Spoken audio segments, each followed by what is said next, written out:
Studio में जो सरकार मौजूद हैं वो बहुत ही बड़े सरकार हैं, सबसे बड़े सरकार हैं। तो इस वक्त हमारे साथ स्टूडियो में मौजूद हैं श्री धाम अयोध्या छोटी छावनी से परम पूज्य श्री रामलला सरकार जी। आपका बहुत बहुत स्वागत है हमारे कार्यक्रम में। कोट कोट साधुवाद, आपको धन्यवाद जी। मेरा आपसे सबसे पहला सवाल ये है कि जी, आप किसी अनजान व्यक्ति से जब मिलते हैं जी, तो आप उसे बिना जाने पहचाने आप उसके पास्ट, प्रेजेंट और फ्यूचर के बारे में जी, किस तरीके से बता देते हैं? ये सिद्धि है या ट्रिक है या कोई मैजिक है? जी। सर्वप्रथम भारत माता के समस्त पुत्रों को कोट कोट वंदन प्रणाम। आपका प्रश्न बहुत सुंदर है। अभी तो इस प्रश्न को लेके जगह जगह बातें चलती रहती हैं। भगवान श्री राम जी के चरणों का रज जिसके मस्तक में लग जाता है, माँ कामाक्षा के श्री चरणों का रज जिसके मस्तक में लग जाता है, वह व्यक्ति पूर्णतः बता सकता है, इसमें कोई संदेह नहीं है। ये ट्रिक नहीं है, मैजिक नहीं है, ये अध्यात्म शक्ति की अगाधता है, अध्यात्म विद्या है।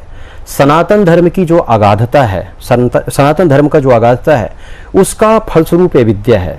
बताया जा सकता है, लेकिन इस विद्या का सदुपयोग हो, दुरुपयोग ना हो, ऐसा हम लोग चाहते हैं, करते भी हैं। जी जी। जैसे आपने बताया कि ये आपकी विद्या है, तो ये विद्या आप किस तरीके से, ये सिद्धियां आपने प्राप्त किस तरीके से की है? अध्यात्म शक्ति अपने आप में सब कुछ है। जब आप किसी भी विषय को लेके निरंतर चिंतन करते हैं, मनन करते हैं, साधना करते हैं, तो कहीं ना कहीं वो विषय आपको पूर्णतः फलित स्वरूप प्रदान करता है और वो आपको एक मजबूती देता है। जैसे कि माँ कामाक्षा के श्री चरणों का जब पूजा उपासना हम करते हैं या हमारे जैसे और कुछ लोग करते हैं, निरंतर जब करते हैं तो वो कहीं ना कहीं एक विशेष अदृश्य शक्ति रूप में वो दिखाई देती है और श्रवण में भी वो आता है और हम लोग उसी को लेके विशेष चिंतन मंथन करते हैं, मनन करते हैं, तो उसके वजह से बताया जाता है और हम लोग बताते भी हैं।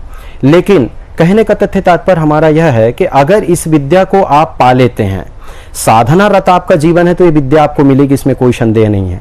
अगर इस विद्या को आप पा लेते हैं तो समाज के कल्याण के लिए, देश के कल्याण के लिए, और कभी जब कोई व्यक्ति अध्यात्म को लेके चुनौती दे, उस समय इस विद्या का एक प्रकार से प्रयोग करना चाहिए, सदुपयोग करना चाहिए। जी। जैसे आपने चुनौतियों के बारे में कहा, तो मेरा इस पे एक सवाल है। जी। आप जब लोगों के बारे में जी बता देते हैं, उनके पास्ट, प्रेजेंट, फ्यूचर, बिना देखे, बिना जाने, जी, तो लोग आपको चैलेंज भी करते होंगे, बहुत सारी चुनौतियां जब देते हैं, तो आप उन्हें किस तरीके से? सर्वप्रथम मैं उनको प्रणाम करता हूँ। चुनौती देने वालों को मैं प्रणाम करता हूँ, सहजता के साथ, सरलता के साथ, लघुता के साथ। अगर चुनौती नहीं देंगे तो विद्या का उद्गम कैसे होगा? विद्या की अगाधता के बारे में लोग जानेंगे कैसे? उनका भी बहुत बड़ा महत्व है जो चुनौती देते हैं। लेकिन पूर्णतः सत्य बात यह है कि चुनौती को स्वीकार करने के लिए साहस भी होना चाहिए, और अगर चुनौती स्वीकार करने के लिए व्यक्ति आगे बढ़ता है तो समझ लीजिए वहां कहीं ना कहीं राम जी के श्री चरणों की कृपा से सत्यता है। और हम लोग तो कई बार ऐसे लोगों के सानिध्य में जाते भी हैं, वो हमारे सानिध्य में आते भी हैं, लेकिन उनको मैं सहजता से, सरलता से और बड़े प्यार स्नेह से यही कहते हैं कि चुनौती आप दीजिए, अच्छी बात है, उत्तर भी हम देंगे, लेकिन सदुपयोग हो, इसका दुरुपयोग ना हो, इतनी बात बस समझ लीजिए। और कभी अवसर हमें मिला माँ कामाक्षा के श्री चरणों के रज की कृपा से, तो आपके कैमरे के सामने लाइव, लेकिन हाँ जगह उचित हो, ऐसा लगे कि हाँ इस विषय को रखना है, हम अवश्य उत्तर देंगे, कभी नहीं भागेंगे। और रामलला सरकार का नाम ही काफी है। कभी हमारे सनातन धर्म को लेके कोई चुनौती दिया या सनातन धर्म के अगाधता को लेके कोई बोला, तो अवश्य हम वहां खड़े उतरेंगे, प्रयत्न करेंगे कि उत्तर दे सकें। जी जी। अभी जिस तरीके से बहुत चल रहा है, ये हिंदू राष्ट्र बनाने की बातें चल रही हैं जी, तो आपके क्या विचार हैं इस पे, हिंदू राष्ट्र या अखंड भारत? देखिए, हिंदू राष्ट्र बनाना नहीं, हिंदू राष्ट्र तो है ही है, बनाने की आवश्यकता नहीं है। अखंड भारत की आवश्यकता है। जहां अखंडता है, एकता है, वहीं सब कुछ है। अखंड भारत की आवश्यकता है। अखंड भारत में समस्त पंथों का, धर्मों का सम्मान है और हम सब श्री राम की संतान हैं, कोई अलग नहीं है। भारत माता के गोदी में जो खेल रहा है, चल रहा है, और सीतानाथ के चरणों के कृपा से भारत माता के गोदी से ही उसका नाम है, वो अखंड भारत का अधिकारी है। अखंड भारत बनना चाहिए और अखंड भारत को लेके ही बोले तो अच्छा होगा। हिंदू राष्ट्र तो था, है और रहेगा। अखंड भारत की तैयारी करनी चाहिए। अखंड भारत से समस्त चेतन मनुष्यों का सम्मान है, इसलिए अखंड भारत जरूरी है। और अखंड भारत के साथ साथ राम राज का होना बहुत जरूरी है। राम राज जिस देश में है, राम राज की स्थापना जिस देश में है, पूरा विश्व राम राज की तरफ मुड़ जाएगा। और सनातन धर्म तो हमारा एक ऐसा धर्म है कि पूरे विश्व को जोड़ने के लिए निरंतर संकल्पित है। और पूरा विश्व हमारा तो है, पूरा विश्व राम का तो है। पूरा विश्व राम जी के श्री चरणों को देखने के लिए, पाने के लिए लालायित है। लेकिन वो तभी संभव है जब अखंड भारत बनेगा, अखंड भारत में राम राज की स्थापना होगी तब। जी, आपने जैसे कहा कि अखंड भारत बनाने की तैयारी शुरू कर देनी चाहिए, जी, तो हम चाहते हैं कि आप ये बताएं कि इसकी तैयारी किस तरीके से शुरू करनी चाहिए। देखिए, मानव जब अपने मानवता को लेकर जीवन जीने लग जाएगा, अखंड भारत बन जाएगा। मानव अपने आप को पहचानना ही बंद कर दिया है, भूल गया है। मनुष्य की जो मनुष्यता है उसको लेके पूर्णतः जीवन जीना चाहिए, लेकिन भूल गए। जैसे कि परहिस सरिस धर्म नहीं भाई, पर पीड़ा सम न दवाई। दूसरे के पीड़ा को देख के पीड़ित हो जाना, दूसरे के दुख को देख के दुखी हो जाना, समस्त चेतन मनुष्य के कामना के लिए जो संकल्पित है वही अखंड भारत का अधिकारी है। और अखंड भारत की शुरुआत इन्हीं में से है, इसी रास्ते को लेके किया जा सकता है। और कभी कभी हम देखते हैं कि एक दूसरे के धर्म को लेके लोग बाग बोलते हैं कि हमारा धर्म बड़ा है और तुम्हारा धर्म छोटा है, हमारा धर्म बड़ा है तुम्हारा धर्म छोटा है। मैं तो सिर्फ कहता हूं कि धर्म एक ही है। धर्म न दूसर सत्य समाना, आगम निगम पुराण बखाना। पावन श्री रामचरितमानस में वर्णित है, जहां सत्यता है वहीं धर्म का बोलबाला है, जहां सत्यता नहीं है वहां धर्म का बोलबाला नहीं है। अखंड भारत में सबका सम्मान होगा, राम राज में सबका सम्मान होता रहा है। राम राज की स्थापना हो, अखंड भारत की स्थापना हो, हम यही चाहते हैं। और अखंड भारत के लिए एकजुट होना अत्यंत आवश्यक है। सिर्फ एक समूह का नहीं, जो भारत माता के गोदी में खेल रहे हैं सबका एकत्रित होना अति आवश्यक है। जी, बिल्कुल, बहुत अच्छा आपने जो बताया वो काफी मतलब इंफॉर्मेटिव चीज थी। तो इससे एक क्वेश्चन और मेरे माइंड में आ रहा है कि लव जिहाद आजकल बहुत ज्यादा न्यूज में है, तो लव जिहाद के ऊपर आप क्या कहना चाहेंगे? देखिए, लव जिहाद के बारे में इतना कहना चाहूंगा कि हमारे जो सनातन पुत्र हैं या पुत्री हैं उनको सर्वप्रथम मेरा कोटि कोटि वंदन प्रणाम है। वो सनातन धर्म की गरिमा है। अगर वो लोग अपने धर्म को लेके जीवन जी रहे हैं बहुत अच्छी बात है, क्योंकि देखिए सम्मान तो सबका करना है, इसमें कोई संदेह नहीं। सबका सम्मान करो, सभी को प्यार दो, प्रेम दो, लेकिन अपने पथ को मत छोड़ो, अपने धर्म को मत छोड़ो, अपने जीवन की वो सुंदर डोरी को कमजोर मत करो जिससे अपना जीवन कलंकित हो जाए। मैं तो सिर्फ इतना कहना चाहूँगा कि भगवान के श्री चरणों में अपने मन को लगाते हुए और अपने धर्म को आगे ले के चलना चाहिए। और लव जहाज जो अभी बोल रहे हैं, देखिए प्रेम तो इस सृष्टि में परमात्मा का रूप माना गया है, प्रेम जगत का सार और कोई सार नहीं। लेकिन प्रेम वो होना चाहिए जो निस्वार्थ भावना से किया जाए। आजकल देखने को मिल रहा है कोई धन के वजह से प्रेम करता है, कोई ऐश्वर्य वैभव को लेके प्रेम करता है, प्रेम झूठा प्रेम है। ऐसे प्रेम को और ऐसे इन विषयों को लेके दूर ही जाना अच्छा है।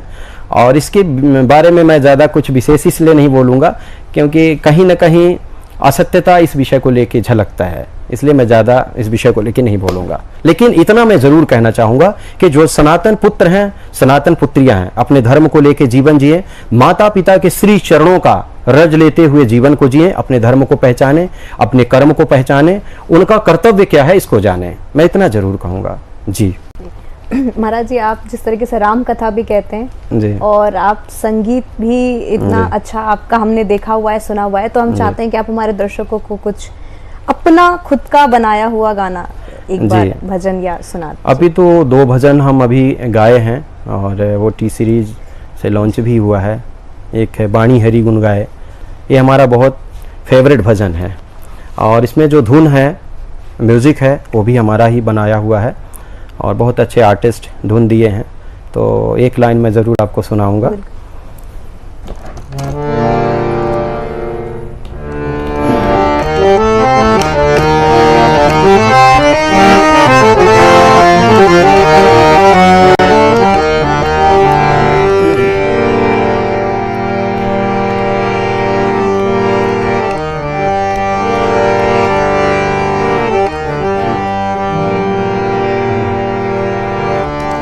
सारे मा पानी सा नी पानी पामा पाम रे मारे सा सारे मारे मा पामा पानी पानी सा नी पामा पामा रे मारे सा। राम राम बोल मेरे प्यारे मन बोल, कृष्ण कृष्ण बोल मेरे प्यारे मन बोल। राम राम बोल मेरे प्यारे मन, कृष्ण कृष्ण बोल मेरे प्यारे मन। वाणी हरि गुण गाए, कोई संत मिलन हो जाए, तब इतना समझ लेना प्रभु से मिलन होगा होगा। राम राम बोल मेरे प्यारे मन बोल, कृष्ण कृष्ण बोल मेरे प्यारे मन बोल। राम राम बोल मेरे प्यारे मन, कृष्ण कृष्ण बोल मेरे प्यारे मन। वाणी हरि गुण गाए गाए, कोई संत मिलन हो जाए। बहुत सुंदर पंक्ति एक और। क्रोध किसी पे न आए, मन जलसा सरल हो जाए। देख किसी की भी पीड़ा, मन अपना दुखी हो जाए। क्रोध किसी पे न आए, मन जलसा सरल हो जाए। देख किसी की भी पीड़ा, मन अपना दुखी हो जाए। वाणी हरि गुण गाए गाए, कोई संत मिलन हो जाए, तब इतना समझ लेना प्रभु से मिलन होगा होगा। राम राम बोल मेरे प्यारे मन बोल, कृष्ण कृष्ण बोल मेरे प्यारे मन बोल।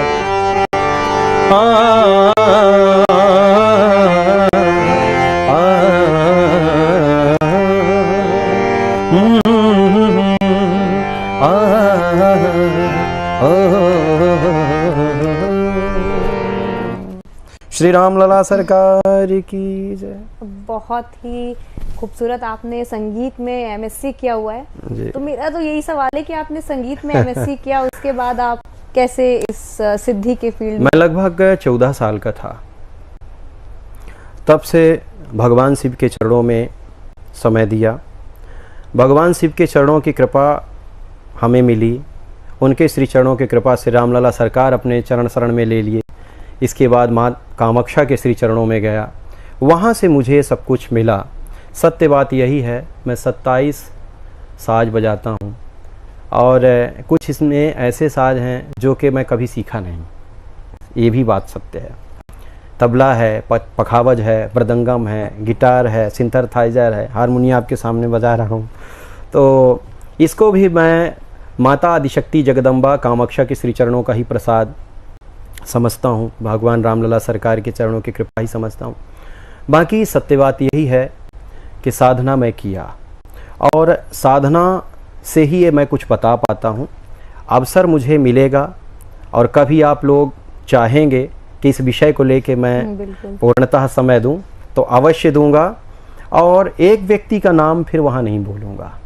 हो सकता है कि 3 या 4 पीढ़ी का नाम लेके ही मैं बताऊँगा, ये भी ब्रह्म सत्य है। कभी अवसर मिला तो मैं अवश्य समय दूंगा। बिल्कुल सरकार जी।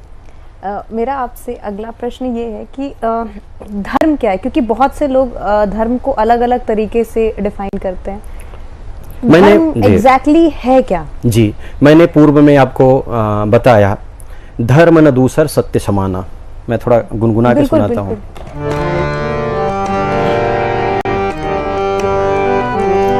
धर्म न दूसर सत्य समाना, आगम निगम पुराण बखाना, धर्म न दूसर सत्य समाना, आगम निगम पुराण बखाना।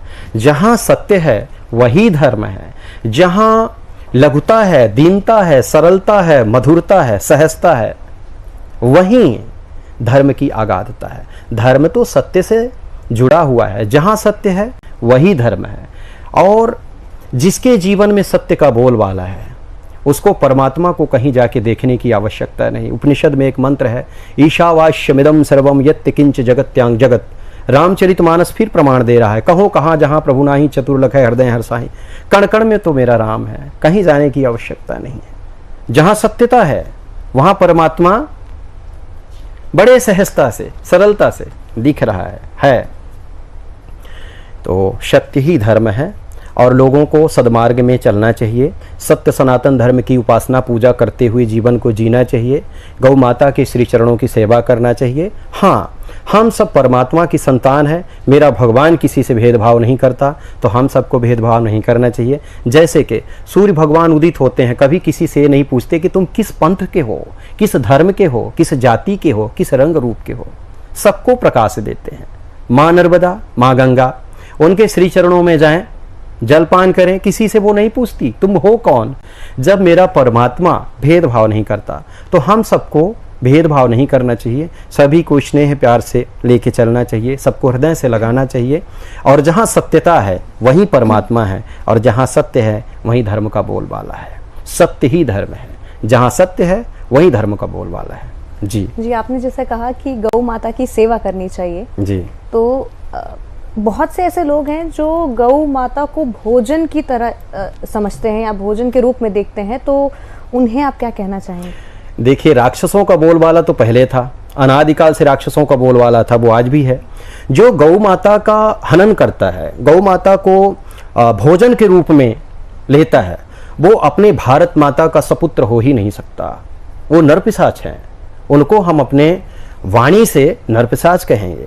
गौ माता की सेवा तो भगवान श्री राम कृष्ण किए हैं। गौ माता की उपासना पूजा जो करता है, पूजा उपासना जो करता है, उनके चरणों का रज लेता है, उनका जो सम्मान करता है, वही सत्यता भारत माता का सुपुत्र है। उसमें फिर चाहे कोई भी हो। और जो ऐसा करते हैं, गौ हत्या करते हैं, गौवध करते हैं, गौ माता का हनन करते हैं, उनका अपमान करते हैं, वो भारत माता के सुपुत्र हो ही नहीं सकते हैं। उन्हीं के लिए तो ये सब कहा जाता है कि अभी भी समय है, पहचानो। अगर नहीं पहचाने तो फिर तुमको भारत माता अपने गोदी में जगह नहीं देंगे। जी, और जिस तरीके से अगर हम मांसाहारियों की अगर हम बात करते हैं, तो अगर बहुत से लोगों का ये कहना है कि ये बना ही इसलिए है ताकि हम उसका इस्तेमाल कर सके, तो उन्हें आप क्या कहना चाहेंगे कि प्रोटीन है, इसमें ज़्यादा विटामिन मिनरल्स हैं? देखिए, जो सात्विक व्यक्ति जीवन को जीता है वो नास्तिक व्यक्ति जीवन को नहीं जी सकता। मांसाहार व्यक्ति अगर सोचे कि मैं पूर्ण रूप से स्वस्थ हूँ, तो मैं इस बात को बिल्कुल गलत समझूंगा, गलत मानूंगा। शाकाहारी व्यक्ति हमेशा स्वस्थ रहता है। और मांस खाने वाला व्यक्ति अगर अपने आप को बोले कि मैं बहुत बड़ा योद्धा हो गया या दीर्घायु तक जीवित रहूंगा, ये गलत बात है। मांसाहार नहीं होना चाहिए। भगवान कितना सुंदर दुग्ध बनाए हैं, फल फ्रूट बनाए हैं, उनको पाए, और नाना प्रकार के अन्न हैं, उनको भगवान का प्रसाद समझ के ग्रहण करे। मांसाहार तो होना नहीं चाहिए। और मांसाहार ठीक नहीं है। हमारे सनातन धर्म में मांसाहार को वर्जनीय माना गया है। अपितु जो लोग पाते हैं, करते हैं ये सब, उनसे मैं एक छोटी सी बात कहना चाहूँगा कि वो पूर्णतः अपने जीवन को सात्विक रूप से जिएं। और मांसाहार कुछ नहीं है। और जो शाकाहारी हैं वो बहुत दीर्घायु तक जीते हैं, ठाकुर जी के चरणों की कृपा से स्वस्थ भी रहते हैं। तो इसको मैं ठीक नहीं समझता और होना भी नहीं चाहिए। और हमारे सनातन पुत्रों के लिए तो बिल्कुल वर्जनीय है, उनके लिए तो बिल्कुल नहीं होना चाहिए। जी सरकार जी, जैसे बहुत से लोग आपके पास आते हैं जी, अपनी परेशानियां लेके आपके पास आते हैं जी, आप उनके बारे में सारी बातें बता देते हैं जी, तो क्या उससे उनके जीवन में कोई सकारात्मक प्रभाव पड़ता है? बिल्कुल पड़ता है। और विश्वास अगर है तो परमात्मा है। वो लोग विश्वास के साथ आते हैं, इसलिए परमात्मा के श्री चरणों की कृपा से उनको लाभ मिलता है। सत्य बात यही है कि अगर सत्यता है और आप साधना किए हुए हैं तो उसका प्रभाव अवश्य दूसरे के जीवन में पड़ेगा, और प्रभाव पड़ता है। हम देखते भी हैं बहुत सारे ऐसे लोग आते हैं जो कि बहुत सालों साल भटके हुए होते हैं, यहाँ तक के नाना प्रकार के व्याधियों से ग्रसित होते हैं। वो आते हैं और उनको तत्काल आराम मिलता है, तो कहीं ना कहीं ईश्वर की तो कृपा है। लेकिन विश्वास का ये सबसे पहला विषय है। विश्वास अगर है तो उनको लाभ मिलता है और उनके जीवन में परिवर्तन भी आता है, इसमें कोई संदेह नहीं है। बहुत सारे हमारे ऐसे शिष्य हैं जिनका पूर्णतः जीवन ही बदल गया। मदिरा पान करते थे, मांसाहारी थे, लेकिन अब वो बिल्कुल छोड़ दिए हैं, अपने जीवन को सात्विकता से जी रहे हैं, उनका जीवन ही बदल गया। घर में क्लेश रहता था लेकिन वो भी खत्म हो गया, बहुत अच्छे तरीके से जीवन जी रहे हैं। तो 100% परिवर्तन आता है जीवन में, लेकिन तब आता है जब विश्वास से लोग आते हैं। और कभी कभी ऐसा प्रश्न कुछ लोग हमसे भी करते हैं कि महाराज जी इससे लोगों को क्या लाभ मिलता है? आप किसी का नाम बता दिए या उनके पिताजी का बता दिए या दादाजी का बता दिए या उनके मन के प्रश्न को लिख दिए, तो इससे लाभ उनको क्या मिलता है? तो मैं उनको फिर बताता हूँ। इससे सर्वप्रथम लाभ ये मिलता है कि उनको पता चल जाता है कि हमारे सनातन धर्म में अभिशक्ति है, सनातन धर्म की अगाधता हमको दिख रही है। अगर विश्वास हो जाए तो व्यक्ति 100% अपने जीवन को अच्छे तरीके से जीने लग जाएगा। जैसे कि गंगा माता के श्री चरणों में जाते हैं दर्शन करने के लिए, जब हमको ये पता चलता है कि गंगा माता हैं, इनके चरणों को प्रणाम करेंगे तो पुण्य मिलेगा, ठीक है, प्रणाम किया, उसको ऐसा लगता है कि पूर्ण हमको मिल गया, वो व्यक्ति पूर्णतः अपने मार्ग को सुंदर कर लेता है। ठीक उसी प्रकार जब हमारे पास लोग आते हैं, जब उनके मैं प्रश्न का उत्तर देता हूँ या कुछ ऐसी बात लिखता हूँ जिसके बारे में वो कल्पना नहीं कर सकते, तब उनको विश्वास होता है कि हमारे धर्म में अभिशक्ति है, तो वो अपने धर्म को लेके सुंदर जीवन जीते हैं। जी सरकार जी, बहुत से मैजिशियन हैं और बहुत से माइंड रीडर्स हैं जी, तो वो ये दावा करते हैं कि आपके बारे में बताएंगे और प्रॉब्लम सॉल्व करेंगे, परेशानियों का हल निकालेंगे, तो क्या आपको क्या लगता है कि वो सनातन धर्म को एक तरीके से नीचा दिखाने की कोशिश करते हैं? ये सत्य बात है, लेकिन अभी हमारे सामने ऐसी कोई बात नहीं आई है, और जब कभी ऐसी बात आएगी तो उसका पूर्णतः उत्तर दिया जाएगा। लेकिन एक बात मैं आपके चैनल के माध्यम से जरूर कहना चाहूँगा, पूरे भारत की बात मैं नहीं कह रहा हूँ, पूरे विश्व की बात कह रहा हूँ। और मुझे इतना विश्वास इसलिए है क्योंकि रामलला सरकार के चरणों का रज मेरे मस्तक में लगा हुआ है। कभी माइंड रीडर या मैजिशियन हमारे पास आएंगे तो पता चलेगा कि सत्य क्या है। सत्य बात यही है कि कोई मैजिक नहीं है, ये माइंड रीडिंग का खेल नहीं है, ये अध्यात्म की शक्ति है। मुझे कभी अवसर मिला तो मैं अवश्य बताऊंगा, मैं भी लिखूंगा, वो भी लिखेंगे, और आपके सामने सब रहेगा, आप लोग देख लीजिएगा। सरकार जी, त्रेता युग में महर्षि वाल्मीकि जी बहुत ज्ञानी थे, उन्होंने तीनों काल के बारे में जैसे उन्हें ज्ञान था, और उन्होंने राम जी के जन्म होने से पहले ही रामायण लिख दी थी। तो वो जो विद्या थी, क्या वो आज भी वो विद्या जीवित है? ये सत्य बात है, इसमें संदेह का कोई विषय नहीं है, अकाट्य सत्य है, वही विद्या आज भी जीवित है। कुछ लोग कभी कभी इस प्रश्न को रखते हैं कि अगर इन लोगों को सब कुछ पता होता है तो जैसे भारत देश में कोई घटना या दुर्घटना घटती है तो क्यों नहीं बताते। मैं सिर्फ इतना कहना चाहूँगा कि अगर भारत सरकार हम लोगों को प्रमाण के रूप में स्थापित कर दे कि हाँ, आप लोगों को अवसर दिया जाता है, अगर आप लोगों को कुछ विदित होता है, इस विद्या के माध्यम से कुछ बता सकते हैं, तो आप बताइए, निसंदेह निसंकोच अपने विद्या का प्रदर्शन करिए। तो 100% सत्य बात है कि हम 1 महीना पहले लिख सकते हैं कि ऐसा होने वाला है और वो सामने होगा। ये ब्रह्म सत्य है, वो विद्या आज भी जीवित है, लेकिन उनके लिए जीवित है जो साधक हैं, जो साधना रत हैं, उनके लिए विद्या जीवित है, सबके लिए विद्या जीवित नहीं है।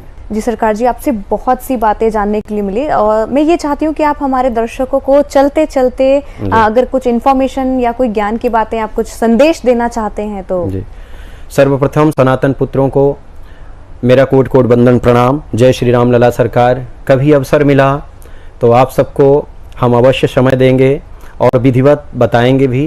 एक बात मैं ज़रूर कहना चाहूँगा कि अपने सनातन धर्म को लेके, अपने सनातन संस्कृति को लेके जीवन जिए आप लोग, और भारत माता की गोदी को कलंकित होने ना दें। ऐसा सुंदर संकल्प लें। आप सब परमात्मा श्री राम के ही जन हैं और उनके श्री चरणों को लेकर जीवन जिएं। एक छोटी सी बात और कहना चाहूँगा, चैतन्य मनुष्य परमात्मा जो बनाए हैं वो सब एक हैं, हम सब एक हैं। किसी से भेदभाव नहीं करना है, सबको गले लगाते हुए चलना है, सभी को स्नेह प्रेम देना है, प्यार देना है, लघुता से जीवन को जीना है, सरलता से जीवन को जीना है। हाँ, अपने सनातन संस्कृति को भूलो नहीं, यही जीवन का सार है। बस इतना कहना चाहूँगा। जय श्री रामलला सरकार। आप सबको कोट कोट वंदन प्रणाम और आपको कोट कोट साधुवाद। बहुत सुंदर आपने प्रश्न किए और ऐसा ही प्रश्न होना चाहिए जिससे जन का कल्याण हो, समाज का कल्याण हो, देश का कल्याण हो, पूरे विश्व का कल्याण हो। बहुत जय श्री राम लाला सरकार जी।